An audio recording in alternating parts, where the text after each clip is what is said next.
Ram sir के सहयोग से इंडियन एयरफोर्स के लिए स्पेशल टेस्ट सीरीज लॉन्च कर दी गई है परीक्षा एप्लीकेशन पर। आप इस टेस्ट सीरीज को परचेज कर लीजिएगा। ये टेस्ट सीरीज का लिंक मैंने डिस्क्रिप्शन बॉक्स में दे रखा है। आपको सिर्फ परचेज करने के लिए इसमें 279 की जगह पर 168 में ये टेस्ट सीरीज आप परचेज कर सकते हैं। तो ये जो दिया हुआ कूपन कोड है 40% डिस्काउंट प्राप्त करने के लिए सुपरपा 40 दिया हुआ कूपन कोड को आप अप्लाई करेंगे तो आपको ये टेस्ट सीरीज 168 में पड़ जाएगा। क्योंकि इसके अंदर इंग्लिश के जितने भी प्रश्न हैं वो सब मैं कोचिंग में जो पढ़ाता हूं वही सब प्रश्न आपको इस टेस्ट सीरीज के अंदर देखने को मिल जाएगा। यदि आप मेरा विश्वास करते हैं तो आप इस टेस्ट सीरीज को जरूर परचेज कर लीजिएगा। अब देखिएगा इस वीडियो के अंदर बहुत ही अच्छे प्रश्न मैंने लिए हुए हैं और एक और बात मैं क्लियर कर दूं कि आपने अब तक जितना भी इंग्लिश में सीख लिया है वो अब यहाँ पर आप अप्लाई करिएगा अपने ज्ञान को। यहाँ पर आप बहुत अच्छी तरीके से प्रश्न को पढ़ेंगे। उसके बाद फिर छोटी छोटी जो गलतियां बनती हैं उनको आप नोट करेंगे कि ये जो प्रश्न अगर कहीं बनता है ऐसा कुछ आता है तो वो कहाँ पर एरर बनता है, वो सब है। ठीक है, देखो एरर फाइंड करने से क्या होता है कि पूरा जितना आपने अंग्रेजी पढ़ा हुआ है वो सबको ज्ञान अब अप्लाई आप यहाँ करेंगे। अब आपका एक्सरसाइज हो रहा है, प्रैक्टिस हो रहा है, तो समझ में आ गया। तो एरर में ज्यादा से ज्यादा इसीलिए कराता हूँ जबकि आपके पेपर में भले ही आए एक, लेकिन मैं जानता हूँ इसकी इंपॉर्टेंस कितनी होती है। चलो मैं स्टार्ट करता हूँ। इसके बाद PQRS चलेंगे, उसके बाद डायरेक्ट इनडायरेक्ट है, उसके बाद एक्टिव पैसिव है, ठीक है, फिर ईडियम्स एंड फ्रेजेस है, फिर वन वर्ड है। इस तरीके से वो सीरीज चल रही है, इसे आप कंटिन्यू देखते रहें और पुरानी वीडियोस को भी आप देख लें जो रेगुलर आती हैं। देखो सबसे पहला क्वेश्चन है और इसको आप ट्राई करेगा। जो मुझे अच्छा लगा प्रश्न वो मैंने यहाँ पर ऐड किया हुआ है। अब देखिएगा कि द मोर कंटेंटेड, ये वाला आप देख रहे होंगे प्रश्न को, समझिएगा कि the more contented we are with what we already have the happy we will be. अब इस सेंटेंस को आपने अगर पढ़ा होगा तो मैंने भी आपको कई बार ये ऐसी चीजें बताई हैं कि जब कभी भी ना दो सेंटेंस अगर दे रखे हैं, अगर पहले वाले सेंटेंस की शुरुआत द प्लस कंपैरेटिव से कंपैरेटिव डिग्री से होती है तो दूसरे वाले सेंटेंस की भी शुरुआत द प्लस कंपैरेटिव डिग्री से होती है। ये रूल है। क्योंकि दा तो सुपरलेटिव में लगता है लेकिन ये स्पेशल रूल है, एक तरह से ऐसे समझो अपवाद है। The more you do the more you get, ये मेरा अपना मोटो है।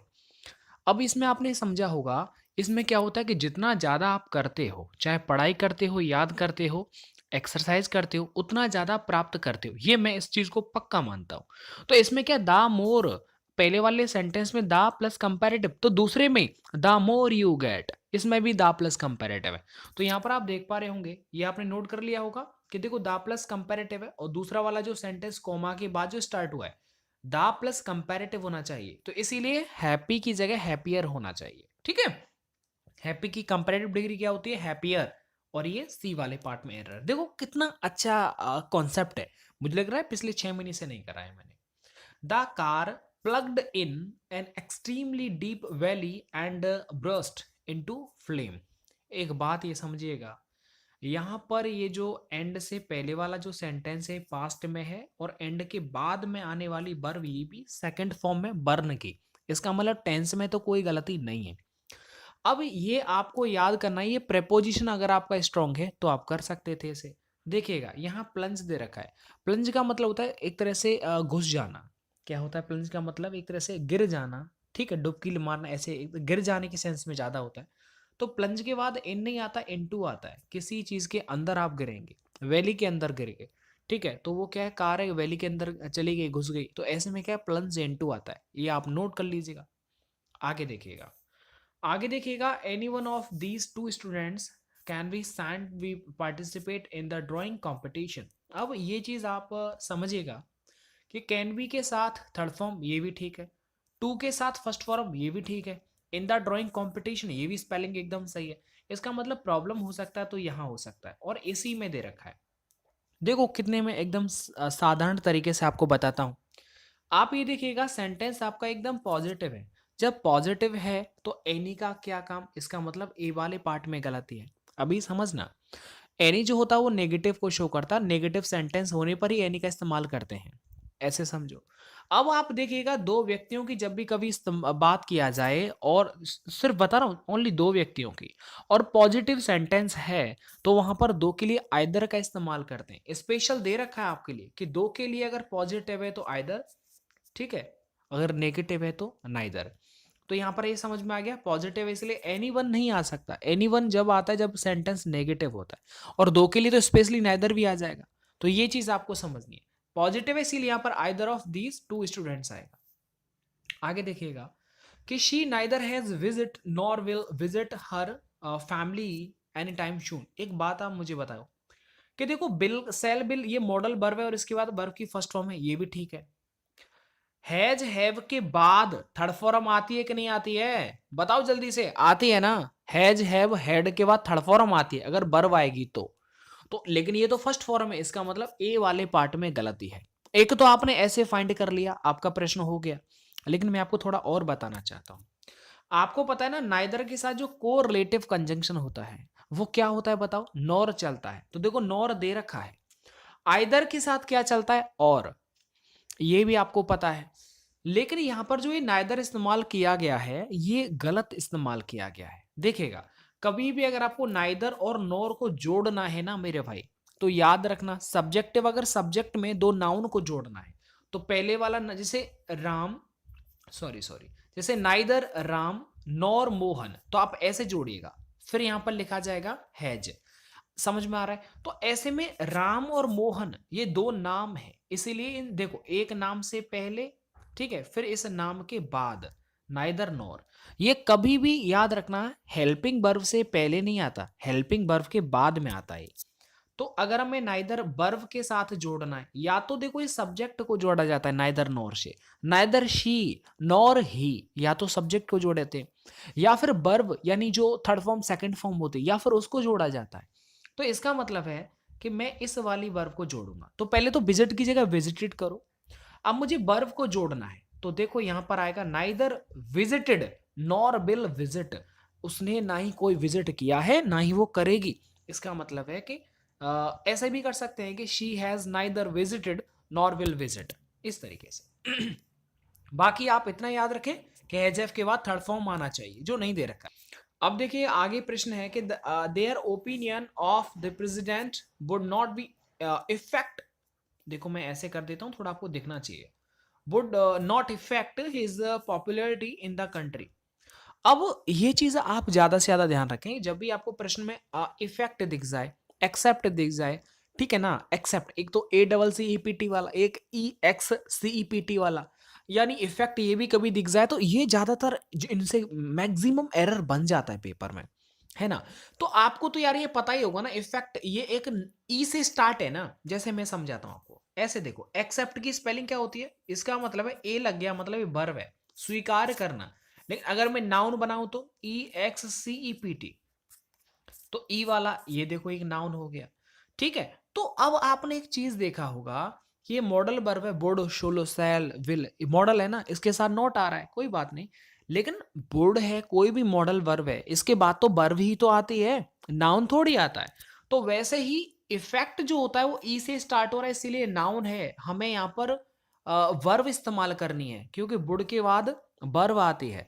तो वर्ब क्या होती है इसकी, अफेक्ट होता है, A double F E C T, ठीक है, याद हो जाएगा। ये आपको याद, तो ये आपको याद करना है। तो अफेक्ट की स्पेलिंग क्या होगी इस वर्ब में, A double F E C T, ठीक है। अब मम्मी ये दूध इधर रख दो, मैं पी लूँ, बाद में पी लूंगा। अब यहाँ पर देखो है ना, अफेक्ट हो जाएगा।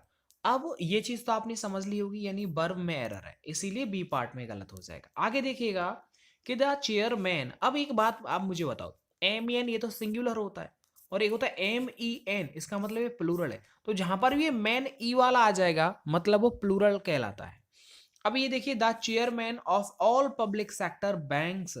अब ये देखो वर्ब स्टार्ट हो रही। एक बात आप मुझे बताओ, the chairman of all public sector bank, यानी जितने भी पब्लिक सेक्टर की जितनी भी बैंक है उनके चेयरमैन, इसका मतलब प्लूरल की बात कर रहा है। चेयरमैन जो वो मिले उनसे, met senior RBI officials to give its suggestions. एक बात आप मिलाओ कि जब चेयरमैन पब्लिक सेक्टर बैंकों के चेयरमैन अगर आरबीआई के ऑफिशियल से अगर मिलें तो वो आरबीआई के ऑफिशियल्स वर्कर्स को जाहिर है एम्प्लॉइज को क्या देंगे, वो अपनी सलाह देंगे। अब ये बताओ ये जो सब्जेक्ट है ये प्लूरल है ना मेरे भाई, ये कैसा है सब्जेक्ट है, प्लूरल है। जब प्लूरल है तो प्लूरल का पजेसिव क्या लगता है, प्लूरल लगता है, इसलिए इट्स नहीं आना चाहिए, यहां पर देयर आना चाहिए, क्योंकि जो अधिकारी है ना भाई चेयरमैन, उन्होंने अपनी सलाह दी है, तो चेयरमैन देखो ये प्लूरल है इसीलिए यहां पर देयर आ जाएगा। अगर ये सिंगुलर होता तो हिज या हर लगा देते। आगे देखिएगा, आगे देखिएगा कि on the busy national highway 40 we witnessed a collision between a truck and a बस।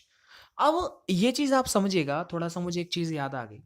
देखो ये एंड है, अब इससे पहले देखो कोई नाउन है आर्टिकल से जुड़ा हुआ है, तो देखो इसके बाद आने वाला नाउन भी आर्टिकल से जुड़ा हुआ है। ऐसे ही रादर देन होता है, कंपैरेटिव डिग्री में होता है, तो रादर देन से पहले अगर कोई नाउन आर्टिकल के साथ आ रहा है तो रादर देन के बाद भी नाउन आर्टिकल के साथ आएगा, यदि वहां ऐड हो रहा है तो। आगे देखिएगा, ये स्पेलिंग वाला थोड़ा सा मिस्टेक है, हो सकता है आपको थोड़ा दिमाग लगाना पड़े।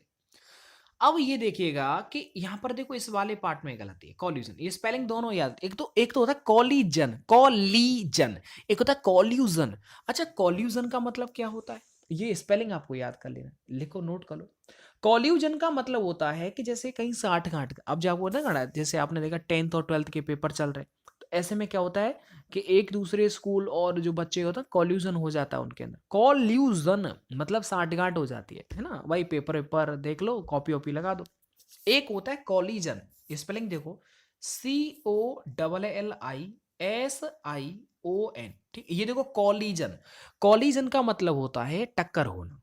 क्या होता है कॉलीजन का मतलब, एक्सीडेंट होना, टक्कर होना। तो कॉलीजन आना चाहिए ना यहाँ पर भाई, जायज है ट्रक और बस के बीच में नेशनल हाईवे पर कोई साठ गांठ थोड़ी हुई है, टक्कर हुई है, तो कॉलीजन आना चाहिए। स्पेलिंग नोट कर लीजिए आप। आगे देखिएगा कि we discussed about the problem so thoroughly on the eve of the examination that I found it very easy to solve. देखिएगा एक बात, मैंने जैसे इसे पढ़ना स्टार्ट किया और मेरे एक चीज समझ में आ गई।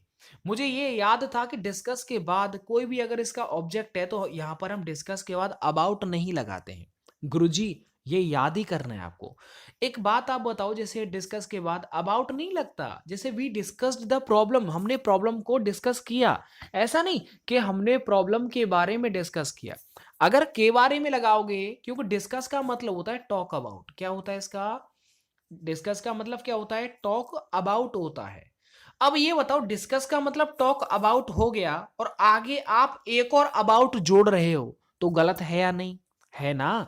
तो टॉक के बाद तो चलो अबाउट आप लगा सकते हैं, मीनिंगफुल बन जाएगा, लेकिन डिस्कस में तो ऑलरेडी अबाउट आता है। जब ऑलरेडी अबाउट आता है तो आपको एक्स्ट्रा अबाउट नहीं लगाना, इसीलिए ए वाले पार्ट में गलती है।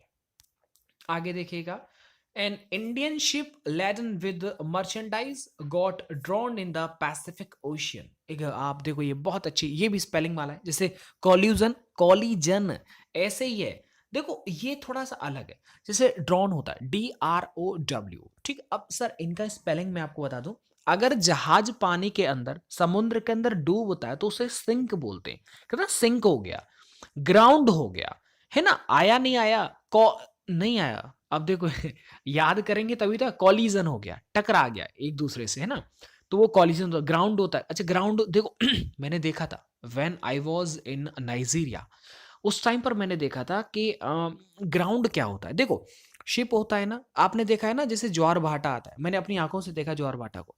उसमें क्या होता है कि समुद्र के जो पानी का लेवल होता है वो अप होता है और डाउन होता है। तो हमने ये देखा जब मैंने शुरुआती दौर में कि यार अभी तो मतलब ये जो घर बन रहा है इसके जस्ट ऊपर तक पानी आ रहा था, ठीक है ना, लेकिन कुछ टाइम के बाद देखा, तकरीबन 4 से 5 घंटे के बाद, तो पानी बिल्कुल ऑलमोस्ट काफी कम से कम एक एक दो दो हाथ नीचे उतर गया था।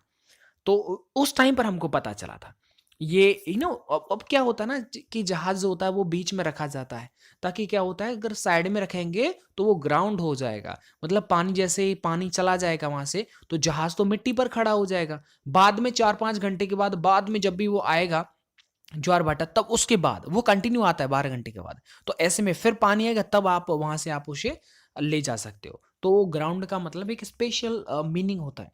शिप के लिए। तो शिप पानी के अंदर क्या होता है बताओ, ये शिंक करता है। तो शिंक करता है तो यहाँ ड्रोन तो नहीं आना चाहिए, यहाँ पर शिंक, और लेकिन ये सेकंड फॉर्म है तो मुझे सिंक का भी सेकंड फॉर्म लगाना पड़ेगा, सैंक हो जाएगा। पैसिफिक ओशन के अंदर डूब जाता है उसी जगह पर, ठीक है ना, उसी जगह डूबना मतलब। आगे देखिएगा, अब मैं आपको कुछ लॉलीपॉप देता हूं कि I sleep rather late last night. एक आप बात बताओ, last night, last day, last Monday, last Sunday या फिर यस्टरडे, ये शो करता है कि पास्ट इंडेफिनिट की बात की जा रही है, यानी सेकंड फॉर्म की बात की जा रही है सिंपल होने पर। तो स्लीप का सेकंड फॉर्म क्या होता है, स्लेप्ट होता है। तो ये लॉलीपॉप था ना। आगे देखिएगा, I have read an interesting book yesterday. अब देखो समझना, एक चीज मैं बताता हूं, ये स्पेलिंग है ना, ये से अगर हैज है, मैं आपको ऐसे बताऊं, अगर कहीं पर ये देखिएगा, अगर कहीं पर रीड, अगर ये फर्स्ट फॉर्म है तो इसे रीड पढ़ते हैं, लेकिन जब ये सेकंड या थर्ड फॉर्म होती है तो इसी स्पेलिंग को रेड पढ़ते हैं, ये याद हो जाएगा। दूसरी बात ये देखिएगा, यस्टरडे बात की जा रहा है, इसका मतलब ये है कि ये पास्ट में बात हो रही है, तो पास्ट इंडेफिनिट में हैज हैव नहीं आता, सिर्फ सेकंड फॉर्म आती है, जो कि यही सेकंड फॉर्म होती है। तो इसीलिए ए वाले पार्ट में एरर हो जाएगा। आया कि नहीं आया समझ में? देखो मैं आपको जल्दबाजी भी नहीं कर रहा हूं ताकि समझ में आए कि cricket and Bollywood gets a lot of attention from the Indian media. एक बात आप बताओ, एंड से दो नाउन अलग अलग है, क्रिकेट और बॉलीवुड, इसका मतलब ये प्लूरल हो गया। प्लूरल जब हो जाता है तो वर्ब भी तो प्लूरल आती है ना, तो गेट्स क्यों आएगा यहाँ पर, तो गेट आना चाहिए। और एक गुरुजी मजा आ गया। अब मैं एक बात बोलूं, आप चाहे एयरफोर्स का दे लेना, चाहे नेवी का दो, चाहे कोस्ट गार्ड का दे दो, चाहे आप एनडीए का दे लो, चाहे सीपीओ का दे लो, चाहे एलडीसी का दे लो, यहां से इंग्लिश कभी बाहर नहीं जाएगा। छोटे छोटे कॉन्सेप्ट हैं जो बेसिक होते हैं, ठीक है। अब ज्यादा वादा तो मैं खुद नहीं पढ़ा लिखा, मतलब इतना तो मतलब एकदम के ना ऑफिशियल जो टीचर होते हैं उनकी तो बात ही अलग होती है। अब यहाँ तो यार बच्चे हैं, ऐसे ही पढ़ा देते हैं। देखो, the mobile phone has become a necessity rather than luxury. मैंने अभी आपको बोला था कुछ टाइम पहले कि अगर रादर देन कभी आता है तो उससे पहले अगर नाउन आ रहा है तो उसमें अगर आर्टिकल इस्तेमाल हो रहा है तो रादर देन के बाद आने वाले नाउन में भी आपको आर्टिकल इस्तेमाल करना है। तो लग्जरी से पहले हमें ए लगाना है। आगे देखो, each painter was to draw a picture as realistic as possible, one of them draws a rose. एक अब मुझे बात बताओ, यानी ये आपको याद रखना है कि अगर पहले वाला सेंटेंस देखो ये पास्ट में दे रखा है, इसका मतलब ये हो गया कि इस पर ही डिपेंडेड जो दूसरा सेंटेंस है वो भी पास्ट में ही आएगा। अंडरस्टैंड ना? यानी कि देखो इसका मतलब है each painter was to draw picture, यानी कि प्रत्येक जो पेंटर था वो एक पिक्चर को ड्रॉ करने वाला था एज रियलिस्टिक एज पॉसिबल, जितना एकदम सच्चा फोटो लगे ना वैसा ड्रॉ करना चाहता था। One of them draws a rose, और उनमें से एक ने क्या बनाया, रोज बनाया। इसका मतलब ये हुआ कि ये सेंटेंस इस चीज के ऊपर डिपेंड है, पेंटर के ऊपर, तभी तो उसने रोज को ड्रॉज किया। इसका मतलब ये भी पास्ट में आएगा, तो ड्रॉज इसका भी आपको सेकंड फॉर्म लगा देना है। सेकंड फॉर्म क्या होता है, ड्रीव होता है, ड्रॉ का ड्रीव, DREW। आगे देखिएगा, the unemployment problem keep rising it's अगली हेड द वर्ल्ड ओवर। ये सिंपल है, कोई प्रॉब्लम नहीं है। द अनएम्प्लॉयमेंट प्रॉब्लम, एक बात बताओ, ये सिंगुलर है ना, और जब सिंगुलर होता है तो वर्ब भी सिंगुलर आती है, यानी वर्ब की फर्स्ट फॉर्म में अगर आप एस या ईएस लगा देते हो तो सिंगुलर हो जाती है, इसीलिए मुझे कीप में एस लगाना पड़ेगा, और ये हो जाएगा कीप्स हो जाएगा। इसके बाद देखिएगा ये PQRS वाले, वो मैं आपको नेक्स्ट वीडियो में बताऊंगा, ठीक है। और बाकी काफ़ी है, मतलब डायरेक्ट एंड डायरेक्ट में, एक्टिव पैसे में, मुझे पता है मेरे पास सफिशिएंट टाइम है आपके पेपर तक आप सबको पढ़ाने के लिए। जितनी भी डेली रेगुलर वीडियोस आप देखा करो, ठीक है, रेगुलर देखा करो, लाइक वाइक भले ही भूल जाओ, लेकिन यह है आप रेगुलर वीडियो देखो और उनके आप नोट्स बनाओ अगर नहीं आता है तो। देखो सर, आप सोल्जर बनेंगे, आप सेलर बनेंगे, तो जाहिर है सर आपको मेहनत तो करना पड़ेगा। एक बच्चे ने मुझे पूछा था, सर आप, हम जब आपको कमेंट करते हैं, अगर आप रिप्लाई करते हैं तो आप सर क्यों बोलते हैं? यार आप सर ही तो हैं। आप ये बताओ, आप मुझे इतना जब रेस्पेक्ट देते हैं तो ये मेरा भी दायित्व तो बनता है यार, मैं भी आपको एक रेस्पेक्टफुल एक शब्द का इस्तेमाल करूं, है ना। उस शब्द का सिर्फ मतलब ये होता है कि आपको रिस्पेक्ट दिया जा रहा है क्योंकि आप भी मुझे दे रहे हैं, बस ये मतलब होता है उस शब्द का। लेकिन कुछ टाइम के बाद आपको एक सर बन जाएंगे। चलिए दोस्तों, मिलता हूं मैं आपको नेक्स्ट वीडियो के साथ। अच्छे से पढ़ना मंथन से, और नहीं आए ना उनके आप नोट्स बनाते जाना, समझ में आ जाएगा आपको। धन्यवाद।